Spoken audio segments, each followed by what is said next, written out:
Shalom Mama dan Mbak Saudara semua.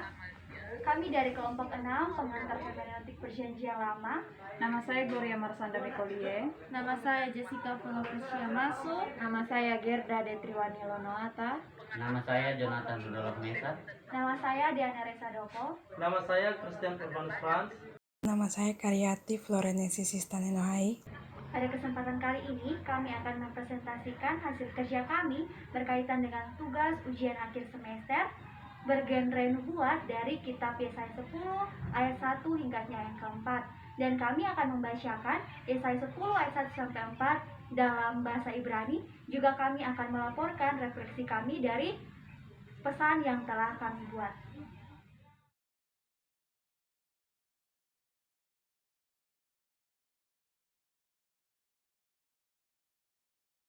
Yesaya pasal 10 ayatnya yang pertama dalam bahasa Ibrani berbunyi demikian. Ho, ha-ho, kekim, hike, awen, umekatebim, amal kitebu. Ayat yang kedua, Lehatot, Midian Tavim, Weliksol, Mispat, Aniela, Ami, Likhot, Almashok, Wahafaham, Waes, Yethobi, Yafovosus.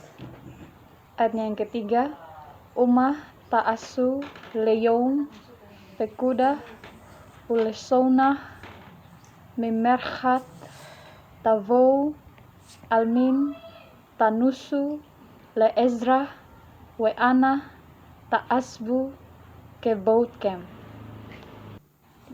Ayat yang keempat, Bilti, Kara, Tahat, Asir, Watahat, Harugim, Ipolu, Bekal, Zot, Los, Zab, Apou, Weowet, Yadou, Natuyas.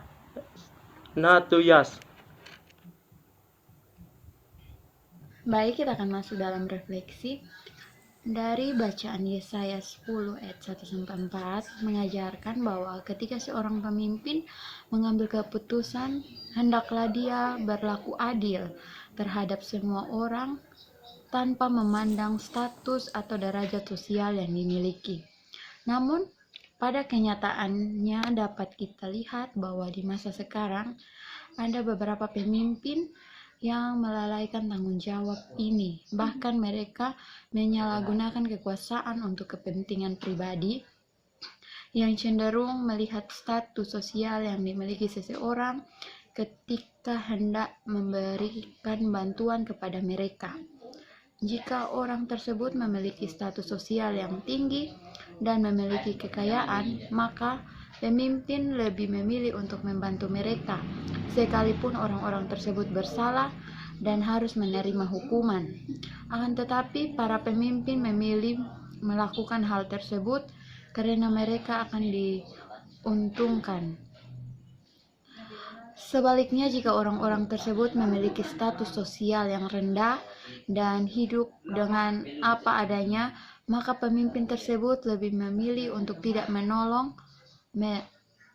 mereka, bahkan mempersulit keadaan mereka.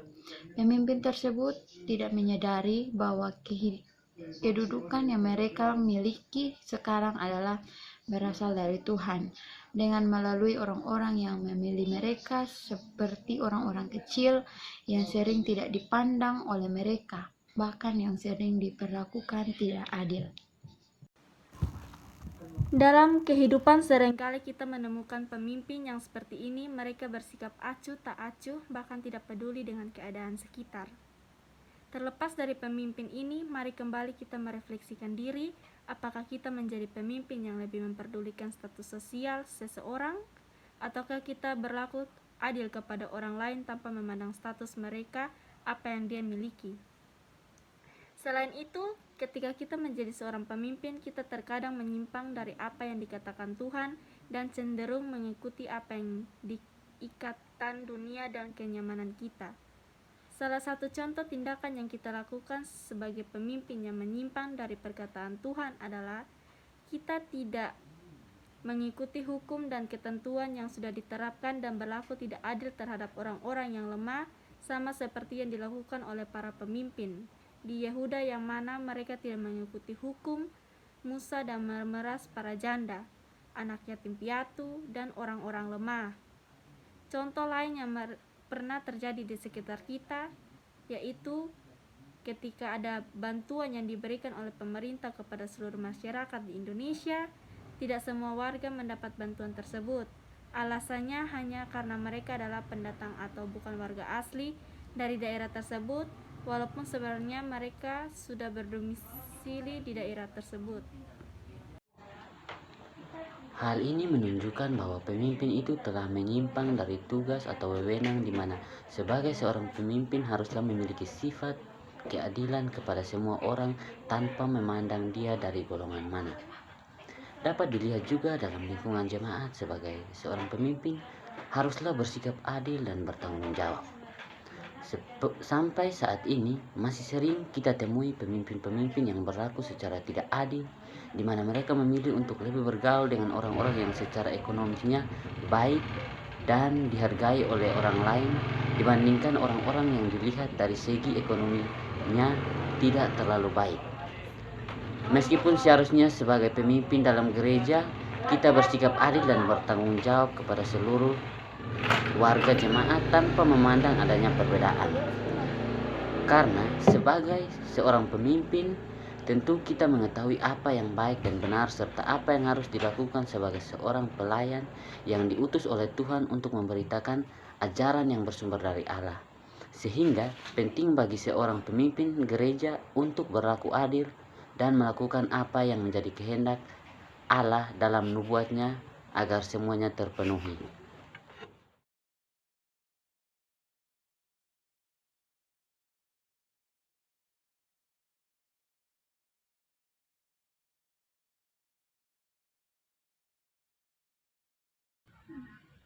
Sekian dan terima kasih. Shalom.